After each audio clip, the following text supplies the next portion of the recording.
Hi, crocodiles. Our morning read aloud today is Chrysanthemum by Kevin Hinckus, one of my favorite books to read every year during the first couple days of school. Chrysanthemum by Kevin Hinckus.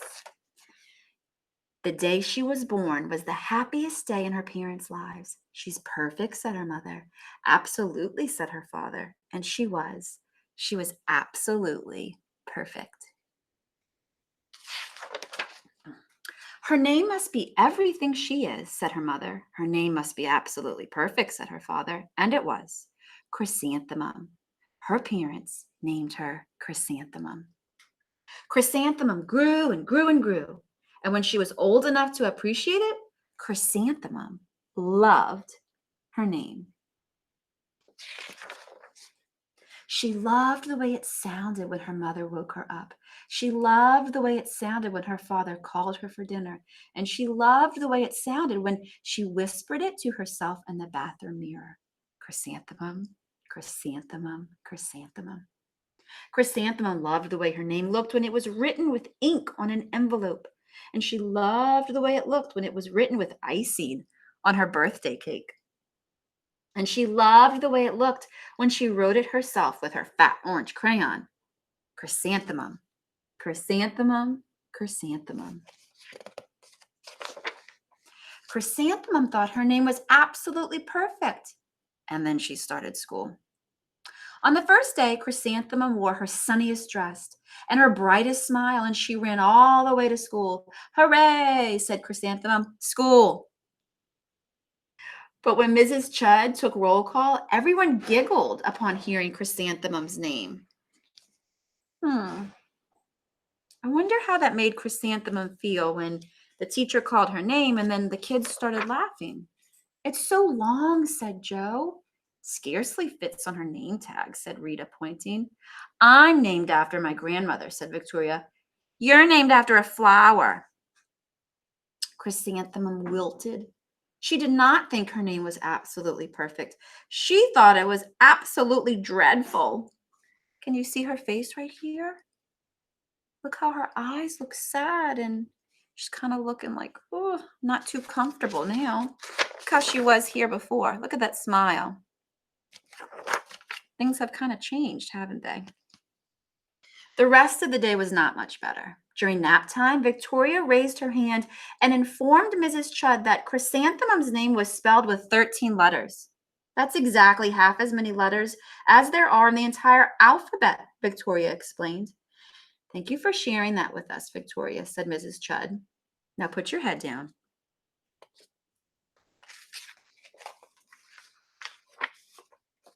If I had a name like yours, I'd change it, Victoria said as the students lined up to go home. I wish I could change my name, thought Chrysanthemum miserably. Look at her poor face here. She looks like she's about to cry, crocodiles. I wonder if you heard somebody in our classroom using unkind words like that to another crocodile, I wonder what you could do about it. I hope none of my children say things like that. It definitely would make my heart hurt if I heard any of my friends say things like that.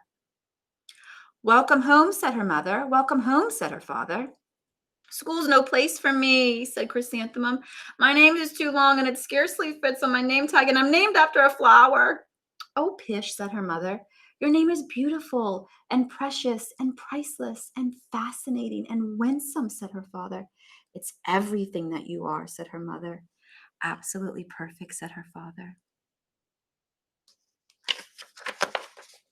Chrysanthemum felt so much better after her favorite dinner, macaroni and cheese with ketchup, and an evening filled with hugs and kisses and parcheesi. Game night. That sounds like fun. That night, Chrysanthemum dreamed that her name was Jane, and it was an extremely pleasant dream. The next morning, Chrysanthemum wore her most comfortable jumper. She walked to school as slowly as she could. She dragged her feet in the dirt. Chrysanthemum, chrysanthemum, chrysanthemum, she wrote. Do you remember a few days before she was like jumping and running, so excited to go to school? You notice things have kind of changed because some of her friends are not exactly being super nice to her. She even looks like a flower, said Victoria, as Chrysanthemum entered the playground. Let's go and pick her, said Rita. Let's go and smell her, said Joe. Chrysanthemum wilted. She did not think her name was absolutely perfect. She thought it was dreadful. Yikes. The rest of the day was not much better. During nap time, Victoria raised her hand and said, a chrysanthemum is a flower. It lives in a garden with worms and other dirty things. Thank you for sharing that with us, Victoria, said Mrs. Chudd. Now put your head down. I just cannot believe your name, Victoria said as the students lined up to go home. Neither can I, thought Chrysanthemum miserably. Welcome home, said her mother. Welcome home, said her father. School's no place for me, said Chrysanthemum. They said I even look like a flower. They pretended to pick me and smell me. Oh, pish, said her mother. They're just jealous and envious and begrudging and discontented and jaundiced, said her father. Who wouldn't be jealous of a name like Chrysanthemum? After all, it's absolutely perfect, said her father. Chrysanthemum felt a little bit better after her favorite dessert, chocolate cake with buttercream frosting, and another evening filled with hugs and kisses and parcheesi. That night, Chrysanthemum dreamed that she really was a chrysanthemum. She sprouted leaves and petals, and Victoria picked her and plucked the leaves and petals one by one until she was nothing left but a scrawny stem. It was the worst nightmare in her entire life. My gosh. Chrysanthemum wore her outfit with 7 pockets the next morning. She loaded those pockets with her most prized possessions and her good luck charms. Chrysanthemum took the longest route possible to school.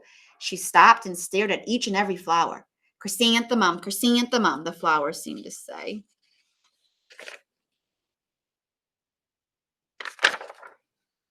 That morning, all of the students were introduced to Mrs. Twinkle, the music teacher. Her voice was like something out of a dream, as was everything else about her. The students were speechless. They thought Mrs. Twinkle was an incredible wonder, and they went out of their way to make a good impression. Look at those kids. They are hanging on to everything she says. They want her to think that they're amazing. Mrs. Twinkle led the students in scales, and then she assigned them roles for the class musical. Victoria was chosen as the dainty fairy queen, and Rita was chosen as the spiffy butterfly princess. Jo was chosen as the all-important pixie messenger, and Chrysanthemum, she was chosen as the daisy. Chrysanthemum's a daisy, chrysanthemum's a daisy, Jo, Rita, and Victoria chanted, thinking it was wildly funny. Chrysanthemum just wilted. She didn't think her name was absolutely perfect. She thought it was absolutely dreadful. What is so humorous? Asked Mrs. Twinkle. Chrysanthemum was the answer. Her name is so long, said Jo. It scarcely fits on her name tag, said Rita, pointing. I'm named after my grandmother, said Victoria. She's named after a flower. Look how sad she looks again. My name is long too, said Mrs. Twinkle. It is, said Jo. My name would scarcely fit on a name tag, said Mrs. Twinkle. It would, said Rita. And, said Mrs. Twinkle, I'm named after a flower too. This is where it gets good, crocodiles. You are, said Victoria. Yes, said Mrs. Twinkle. My name is Delphinium. Delphinium Twinkle. And if my baby is a girl, I'm considering Chrysanthemum as her name. I think it's absolutely perfect. Chrysanthemum could scarcely believe her ears. She blushed, she gleamed, she bloomed. Chrysanthemum, chrysanthemum, chrysanthemum. Look how happy she's getting now. Her and Mrs. Twinkle have something in common.